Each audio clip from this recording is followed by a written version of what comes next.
اللہ وبرکاتہ۔ الحمد للہ وکفا وسلام علی حبیبہ المصطفیٰ، اما بعد فاعوذ باللہ من الشیطان الرجیم، بسم اللہ الرحمن الرحیم۔ ان اللہ وملائکتہ یصلون علی النبی یا ایہا الذین آمنوا صلوا علیہ وسلموا تسلیما۔ اللہم صل علی سیدنا محمد معدن الجود والکرم وآلہ واصحابہ الکرام وابنہ الکریم وبارک وسلم صلاة دائمة سرمدا ابدا بحمدہ تعالی وبکرم مصطفیٰ صلی اللہ تعالی علیہ وسلم۔ آج قرآن عظیم کے 14 پارے مکمل ہو چکے۔ اللہ کریم بقیہ قرآن عظیم کے حصے کو صحیح تجوید سے تلاوت کرنے اور آپ سب کو سماعت کرنے کی توفیق عطا فرمائے۔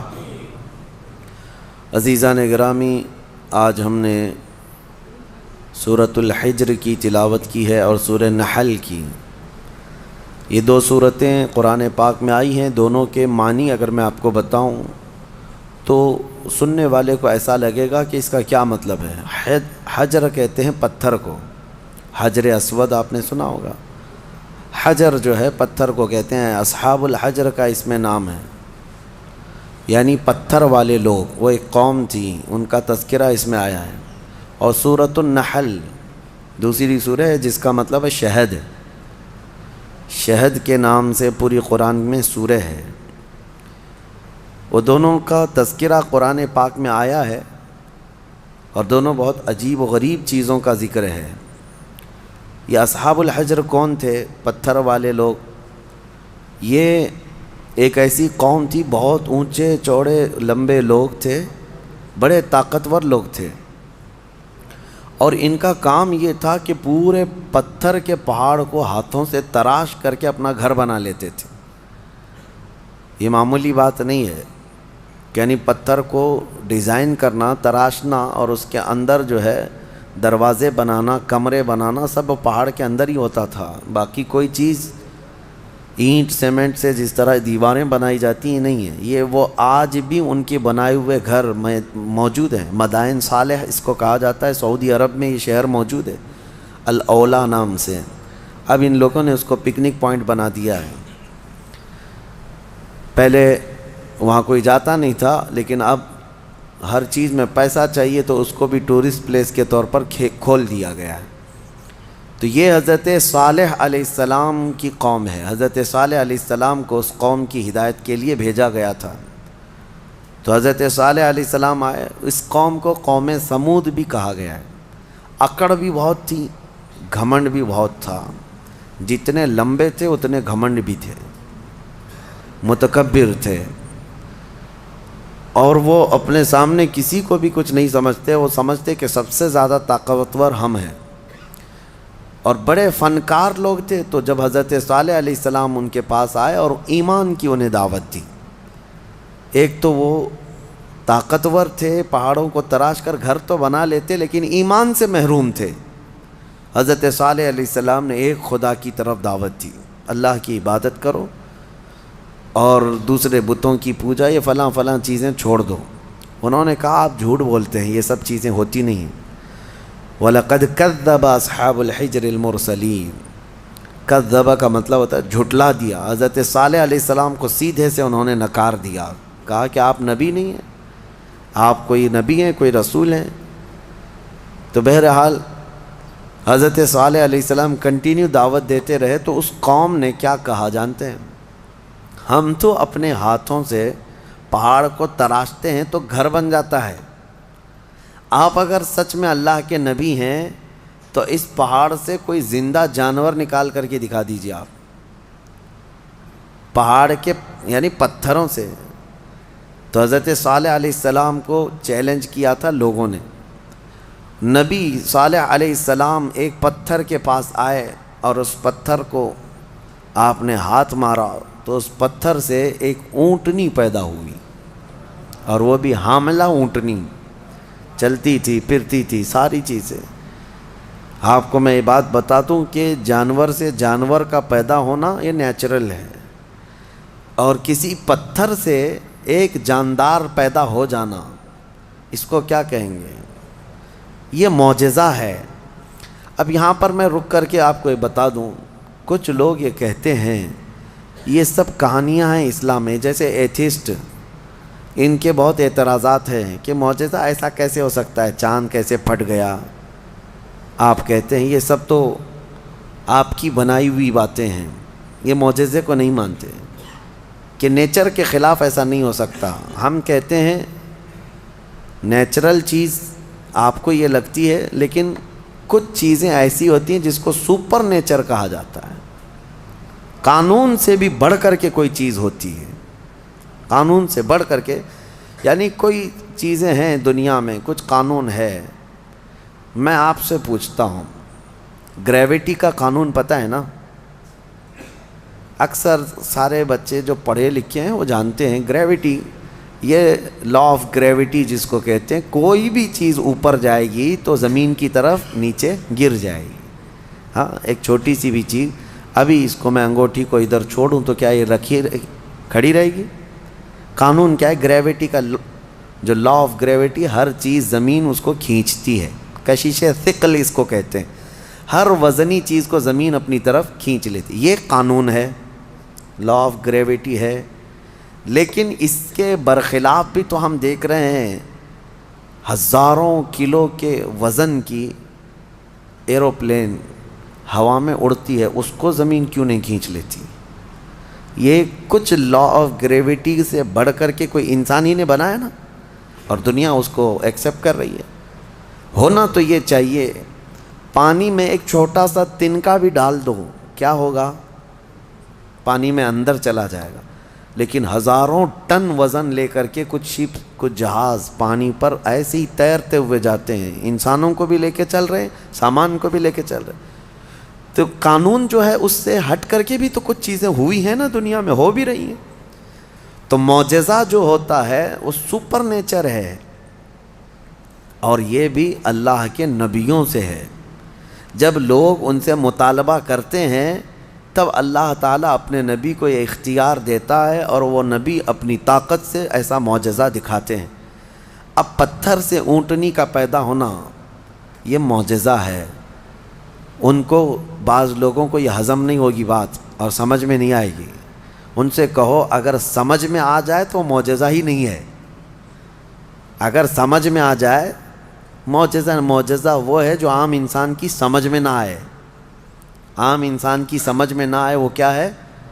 معجزہ ہے. حضرت صالح علیہ السلام نے کر کے دکھایا. اب وہ اونٹنی چرتی بھی تھی، آتی بھی تھی، یہ صاف نشانی دیکھ رہے تھے وہ لوگ، کفار و مشرکین. لیکن ہوتا ہے نا کچھ لوگ جو انت بھکت ہوتے ہیں، گوبر بھکت ہوتے ہیں، ان کو ہزار صاف نشانیاں دکھیں، نہیں، نہ ایمان لانا نہیں ہے. انکار کر دیا انہوں نے، کہا کہ یہ نہیں ہو سکتا. تو حضرت صالح علیہ السلام کی اونٹنی چرتی تو رہی، اور اس کے بعد ہوا یہ کہ وہ جو گاؤں کا تالاب تھا، جب وہ اونٹنی اس میں پانی پینے جاتی تو پورا پانی پی جاتی. تو اب ان کو ڈر لگنے لگا کہ ہمارے مویشی، ہمارے جانور کہاں پانی پئیں گے. تو وہ دشمنی کر بیٹھے اللہ کی اونٹنی سے. اس کو ناقۃ اللہ کہا ہے قرآن میں، ناقۃ اللہ، اللہ کی اونٹنی ہے.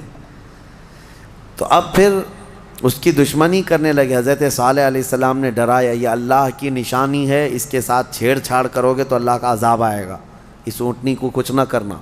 ہاں، پانی کی ضرورت ہے، میں باری لگا دیتا ہوں، ایک دن یہ اونٹنی پانی پیے گی، ایک دن تمہارے جانور پانی پئیں گے. اس طرح باری لگی، سب کو پانی ملتا تھا. لیکن اس کے باوجود یہ قوم سمود جو غرور اور گھمنڈ میں مبتلا تھے، انہوں نے ایک دن حضرت صالح علیہ السلام کی اس اونٹنی کو پکڑا اور تیر مار کر کے اس کو قتل کر دیا، اس کو مار دیا. جب اونٹنی جیسی ہی ختم ہو گئی، اللہ کا عذاب آنا تھا. وہ کیا کہتے تھے پتہ ہے؟ ہمیں پتہ ہے عذابات کا آپ جو ڈر سناتے ہیں، اگر نوح علیہ السلام کی قوم پر جیسے عذاب آیا تھا، کیا آیا تھا؟ طوفان، پانی بھر گیا تھا. اگر آسمان سے بارش بھی نازل ہو، طوفان بھی آئے تو ہمیں کچھ فرق نہیں پڑے گا، کیونکہ ہم بہت اونچے پہاڑوں پہ رہتے ہیں. پتھر کے پہاڑ، اس کے اندر رہتے تھے، پہاڑ تو نہیں بہیں گے. دوسری چیز، اگر لوط علیہ السلام کی قوم پر جیسے عذاب آیا پتھر برسنے کا، اگر وہ بھی آ جائے تب بھی ہمارے پہاڑوں جیسے گھروں پر کچھ بھی اثر نہیں ہوگا. کون سا عذاب؟ اگر بہت تیز ہوائیں بھی آئیں تو پہاڑوں کو اٹھا کے تو نہیں لے جا سکتی. یہ پورا ایک ایک پہاڑ 2000 3000 فٹ اونچے پہاڑ ہیں. یہ آج بھی جا کے دیکھ سکتے ہیں آپ. اتنے اونچے اونچے پہاڑوں کو تراش دیتے تھے لوگ اور گھر بنا کر اس میں رہتی کہ ہوائیں بھی اس کو نہیں اڑا سکتی. تو طوفان کا عذاب، پتھر کی بارش کا عذاب، یا پھر ہواؤں کا عذاب کیا آئے گا؟ وہ چیلنج کرتے تھے حضرت صالح علیہ السلام کو. حضرت صالح علیہ السلام نے اللہ کی بارگاہ میں عرض کی کہ مولا، میں نے جو دعوت دینی تھی ان کو دے دی اور یہ سرکشی پر اتر آئے ہیں. تو اللہ تعالیٰ نے عذاب جو بھیجا وہ کیسا عذاب تھا؟ فَأَخَذَتْهُمُ الصَّيْحَةُ. یہاں اللہ تعالیٰ فرماتا ہے صیحہ ایک لفظ ہے قرآن میں، چیخ کا عذاب. چیخ کا عذاب. میں آپ کو ابھی بتاتا ہوں قرآن سے کیا کیا چیزیں ثابت ہیں. معجزے کو آج سائنس کے اعتبار سے میں منواتا ہوں آپ کو. جیسے ابھی میں نے کہا کچھ قانون ایسے ہیں جو سپر نیچر ہے، قانون سے جو عام ہیں اس سے بڑھ کر کے. اب چیخ کا جو عذاب ہے، چیخ کس کی چیخ تھی؟ حضرت جبرائیل علیہ السلام آئے زمین پر، انہوں نے ایک چیخ ماری، آواز نکالی. اب فرشتے کی آواز میں کیا طاقت تھی واللہ عالم.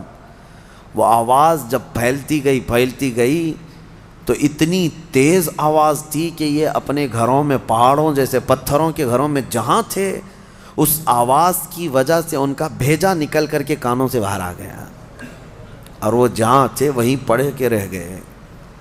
آواز کو برداشت نہیں کر سکتا آدمی. اب میں آپ کو بتاؤں، دنیا چیخ کے عذاب کو دیکھ چکی ہے، تبھی جا کر کے یہ بم والی جو آج کیفیت ہے، کئی جگہوں پر جو بارود بم وغیرہ جو بنائے گئے، اس میں ہوتا کیا ہے؟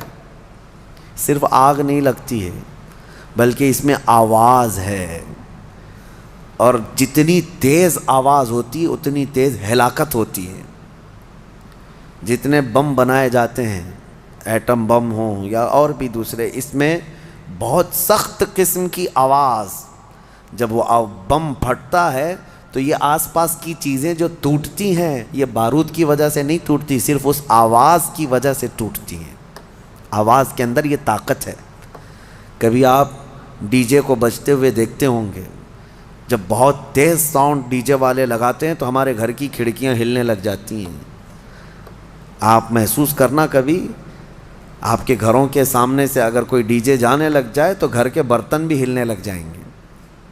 ان کو کون ہلا رہا ہے؟ برتنوں کو کون ہلا رہا ہے؟ کھڑکیوں کو کون ہلا رہا ہے؟ آواز میں اتنی طاقت ہے. یہ تو ڈی جے بہت شارٹ قسم کی آواز ہے جس کو آج آپ سن سکتے ہیں، لیکن جو بم کی آواز ہے اس کو آپ کے کان نہیں سن سکتے. اور یہ دنیا کی بنائی ہوئی آوازیں ہیں، اس سے کئی ہزار گنا زیادہ ایک فرشتے کی آواز میں طاقت ہے. جب وہ آواز آئی ہوگی تو پھر انسانوں کا کیا حشر ہوا ہوگا. تو صرف چیخ کی وجہ سے وہ پوری قوم ہلاک ہو گئی، سب اپنے گھروں میں پڑے رہ گئے، وہ عذاب الہی کے شکار ہو گئے. یہ ان کا ذکر اس سورے میں آیا ہے. ان کو اصحاب الحجر کہا گیا ہے. یہ پتھر والی قوم ہے. اے گھمنڈ میں مبتلا لوگو، آج تمہیں اگر ایسا لگتا ہو کہ میرے پاس بہت کچھ ہے اور میں بچ جاؤں گا، تو اصحاب الحجر نہیں بچ سکے. وہ اپنے پہاڑ جیسے گھروں کے اندر مردہ پڑے رہ گئے. صبح جا کر کے دیکھا گیا تو سب کی لاشیں بدبو میں سڑ رہی تھیں. صرف اس چیخ کے عذاب میں سب مبتلا ہو گئے، پوری قوم ہلاک ہوئی. اب آپ اندازہ کریں، قیامت بھی جو قائم ہونی ہے نا، وہ بھی آواز پہ ہی قائم ہونی ہے. آواز، یہ آج دنیا کو اچھی طرح سے پتہ ہے کہ ساؤنڈ کے اندر کتنا پاور ہے، اور آواز کے ذریعے سے ہی پوری دنیا کو ختم کیا جائے گا. کیسے؟ حضرت اسرافیل علیہ السلام سور پھونکیں گے. سور ایک باجے جیسی شکل کی ایک چیز ہے. یہ اسرافیل علیہ السلام ایک فرشتے ہیں اللہ کے، وہ ہاتھ میں لے کر کھڑے ہیں انتظار میں کہ جب مولا کا حکم ہوگا اس کو بجائیں گے.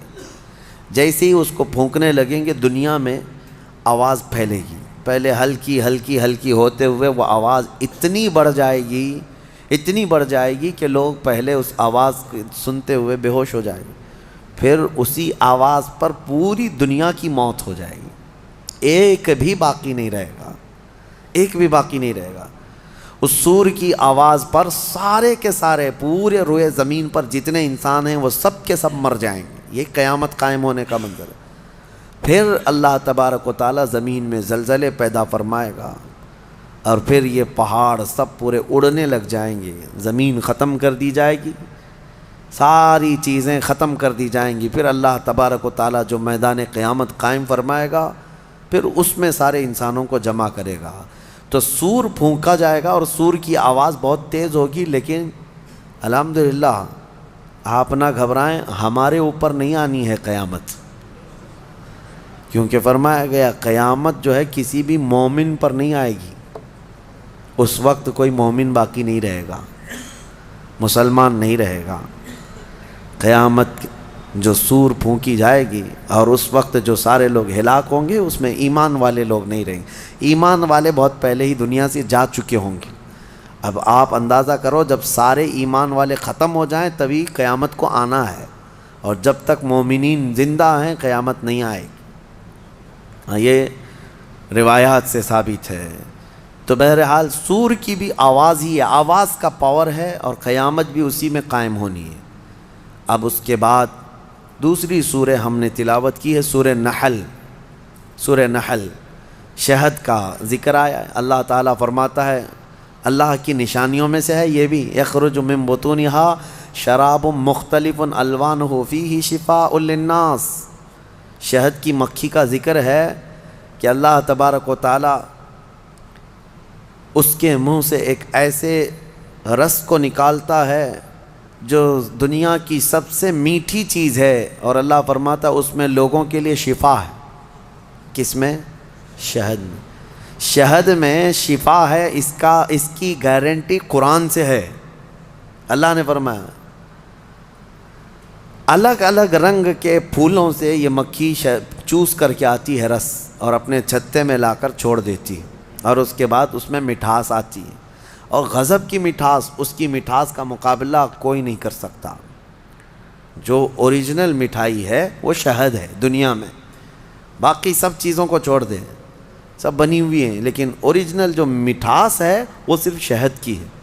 اس کا ذکر کیوں ہے؟ دو جانوروں کا اللہ نے ذکر فرمایا، ایک گائے کا، یعنی دودھ دینے والی جو بھی ہے۔ اللہ فرماتا ہے کہ ہم دودھ کہاں سے نکالتے ہیں، دودھ کہاں سے آتا ہے؟ قرآن فرماتا ہے من بین فرث و دم، گوبر اور خون کے بیچ سے۔ گائے چارہ کھاتی ہے، اس کے بعد اس کو جگالی کر کے وہ ہضم کرتی ہے، اور اس کا وہ فضلہ بن جاتا ہے، اور اسی سے تھوڑا خون بھی بنتا ہے۔ خون اور اس کے گوبر کے بیچوں بیچ سے دودھ کو اللہ نکالتا ہے۔ اللہ فرماتا ہے من بین فرث و دم لبنا خالصا، خالص دودھ نکلتا ہے، نہ اس میں گوبر کا اثر آتا ہے، نہ خون کا اثر آتا ہے، اور نہ ہی کسی گائے کو چیر کر کے دیکھ لو کہ کوئی فلٹر اندر رکھا ہوا ہے۔ کون سی مشین لگی ہوئی ہے؟ کون سی مشین لگی ہوئی ہے کہ اس دودھ کو صاف کر کے، یعنی اس میں خون کے ذرات ہیں تو الگ کر دے، گوبر کے ذرات ہیں تو الگ کر دے؟ میاں رنگ بھی نہیں آتا، اور نہ ہی مزہ آتا ہے۔ دودھ کے اندر کبھی خون کا مزہ آیا؟ دودھ کے اندر کبھی گوبر کا مزہ آیا؟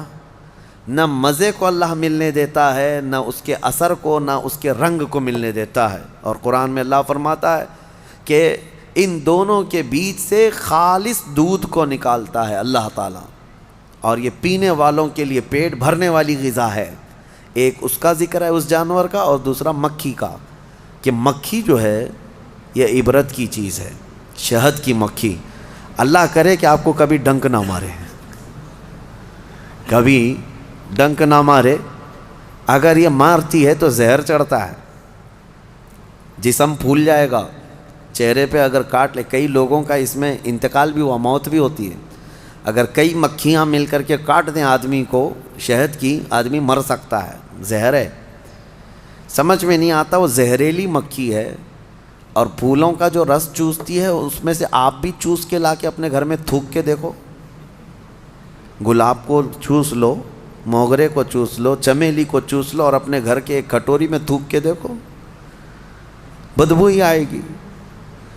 اور پھولوں کا رس تو کڑوا ہی ہوتا ہے، لیکن وہ مکھی زہریلی خود بھی ہے اور چوستی کڑوے پھولوں کا رس ہے، اور لا کر کے چھتے میں جب ڈالتی ہے تو نہایت ہی شیریں، نہایت ہی میٹھی چیز۔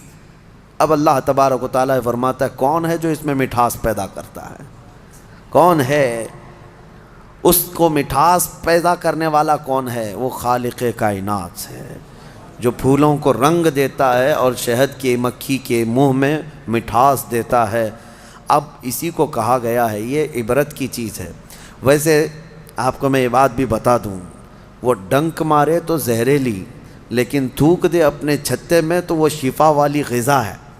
ایک ہی منہ سے دو چیزیں کیسے؟ اتنا زہر بھی ہے کہ کاٹے تو مر جائے، اور اتنا ہے کہ اپنے گھر میں چھوڑے تو بیماروں کو شفا بھی ہو جائے۔ ایک ہی مکھی کے اندر یہ دو چیزیں۔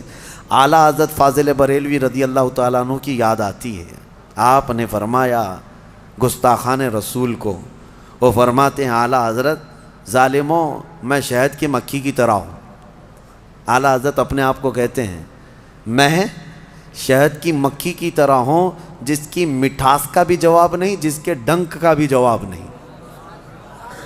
وہ اپنوں کے لیے میٹھا رس دیتا ہے اور ظالموں کے لیے وہ ڈنک بھی مارتا ہے۔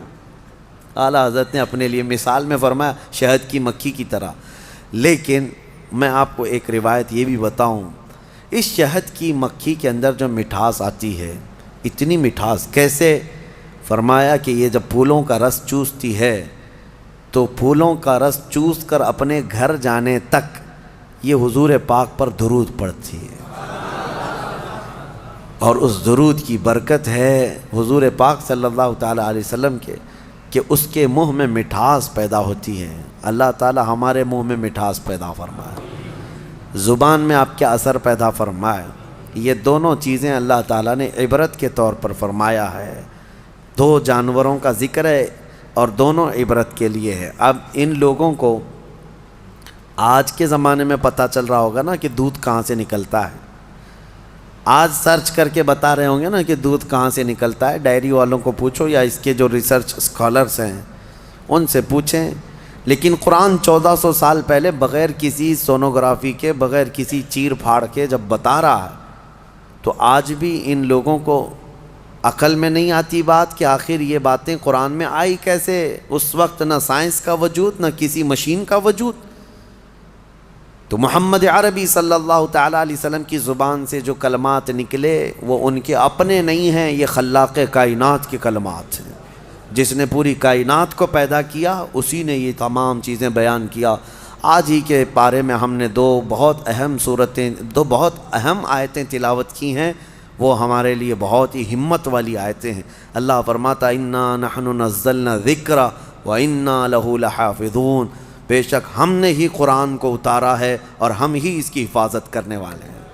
اللہ کا وعدہ ہے، یہ 26 لے کر کے جو بیٹھے ہوئے ہیں یہ پاکھنڈی مر جائیں گے، قرآن کا کچھ نہیں کر سکیں گے، کچھ نہیں کر سکیں گے۔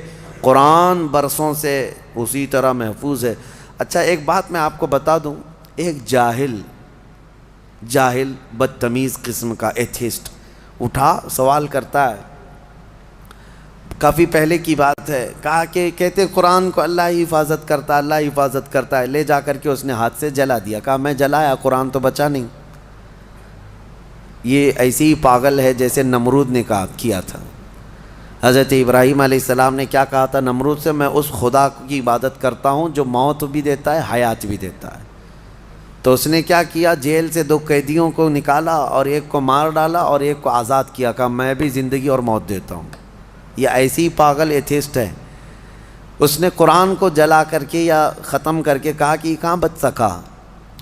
نادانو، قرآن کا مطلب یہ اوراق نہیں ہے، یہ فنا ہے، یہ چیزیں ورق جو ہے یہ دنیا کی بنی ہوئی ہے۔ ہم اس ریولیشن کو مانتے ہیں جو قرآن نازل ہوا ہے، جو نفس مضمون ہے، وہ کبھی فنا نہیں ہوگا، وہ کبھی ختم نہیں ہوگا۔ وہ علم الہی ہے، وہ اللہ کی صفت ہے، وہ اللہ کی صفت ہے۔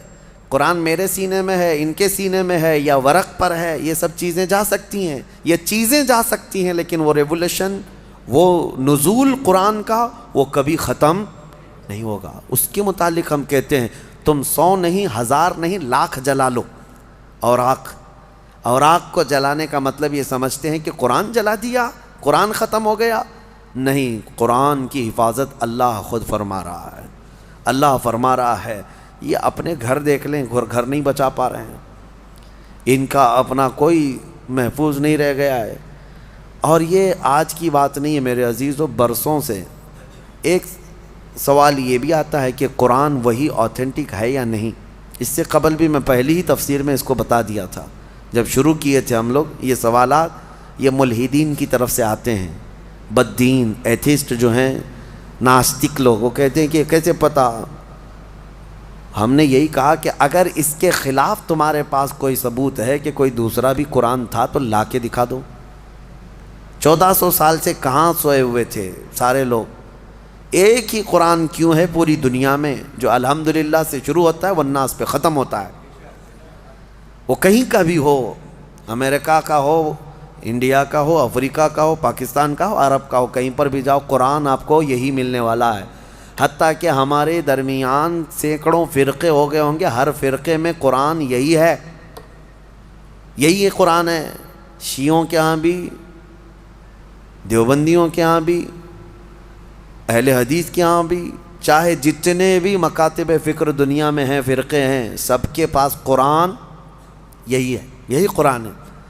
تو کوئی الگ قرآن کیوں نہیں ملتا؟ یہ ان کے لیے سب سے بڑا سوال ہے کہ اتنے تواتر تک, یعنی لاکھوں لوگوں کا ایک چیز پر جمع ہونا دنیا میں محال ہے, کوئی ایک تو اگینسٹ ہوگا. اب مسئلہ یہی ہے نا کہ قرآن کے خلاف یہ اس لیے زہر اگلتے رہتے ہیں کہ کبڑا یہ چاہتا ہے کہ پوری دنیا کبڑی ہو جائے. وہ یہ نہیں چاہتا کہ میری پیٹھ صحیح ہو جائے, وہ یہ چاہتا ہے کہ دنیا میں سب ویسے ہی دکھتے رہیں جیسے میں کبڑا ہوں.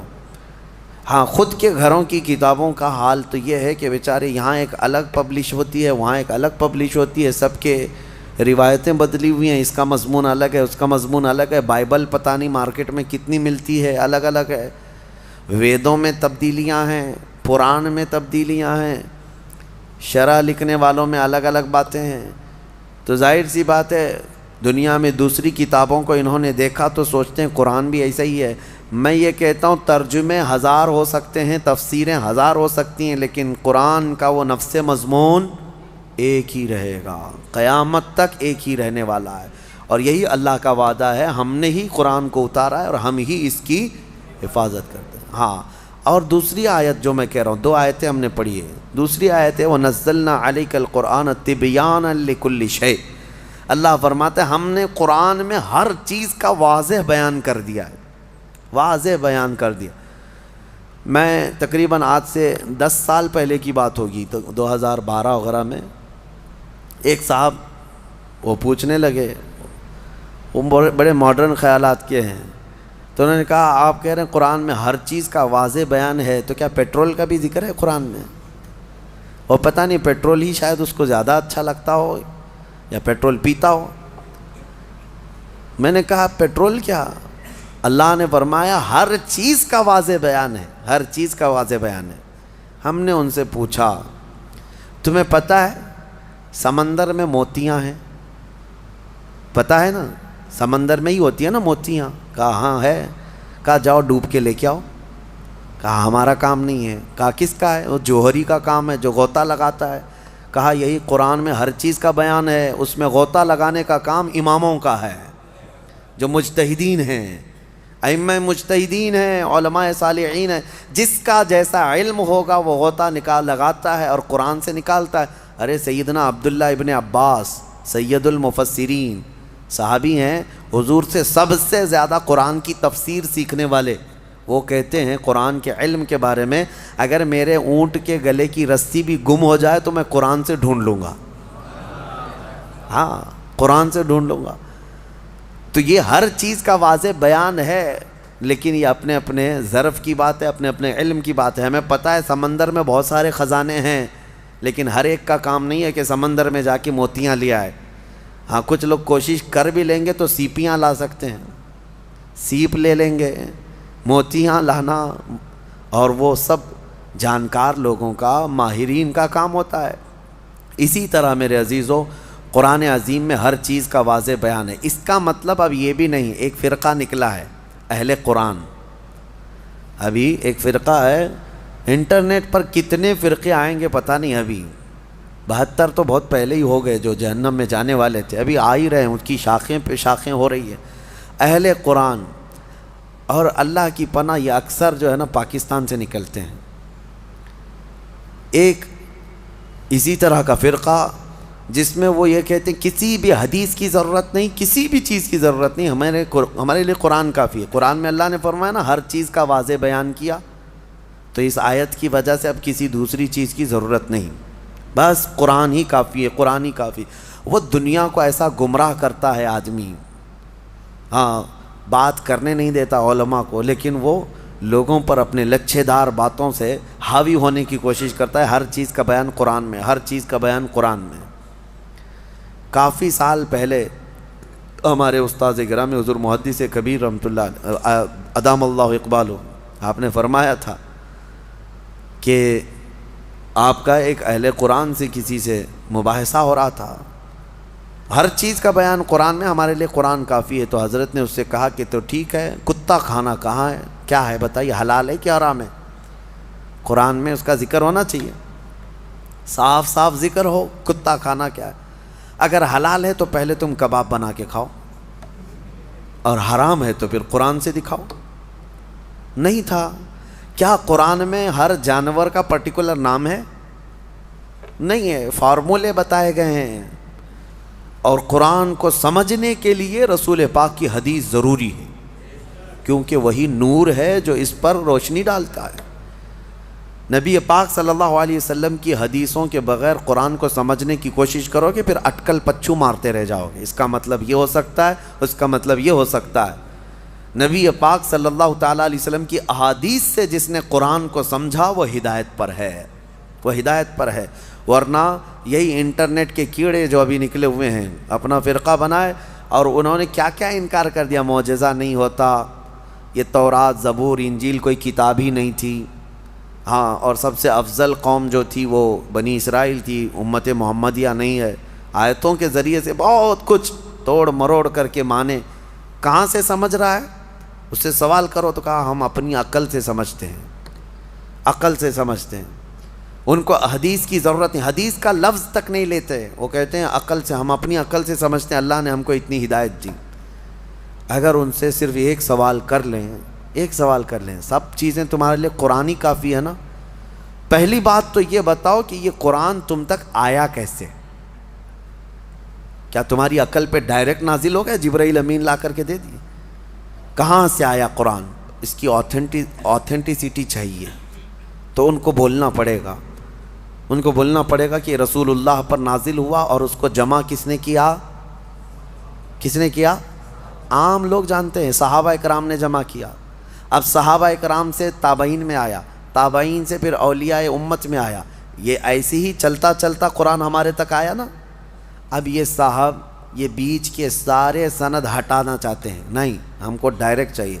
اگر تم یہ صحابہ کرام اور یہ تابعین کے سلسلے کو ختم کرو گے تو قرآن کی سند بھی نہیں رہ جائے گی، قرآن کی سند بھی نہیں رہ جائے گی۔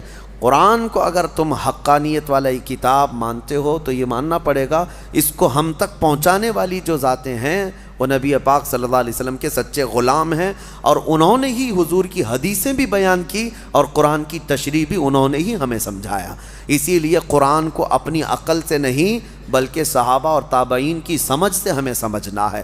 جیسے رسول اللہ نے انہیں سمجھایا ہے ویسے ہم قرآن سمجھنا چاہتے ہیں، تو عقل نہیں، گوگل نہیں، بلکہ فہم صحابہ جس کو کہتے ہیں، صحابہ اکرام۔ ابھی لوگوں کو بڑا آسان ہے، آیت سمجھنا ہے گوگل کر دو، اور گوگل لا کر کے دیا، اور گوگل کتنی جگہ گلیوں میں پھنساتا ہے پتہ ہے، بڑی بڑی گاڑیاں لے جا کر کے نکڑ پہ لگا دیتا ہے۔ گوگل میپ والی آنٹی جو بولتی ہے اس کے پیچھے پیچھے چل کر کے کتنی مرتبہ تو ہم بھی دھوکے کھائیں۔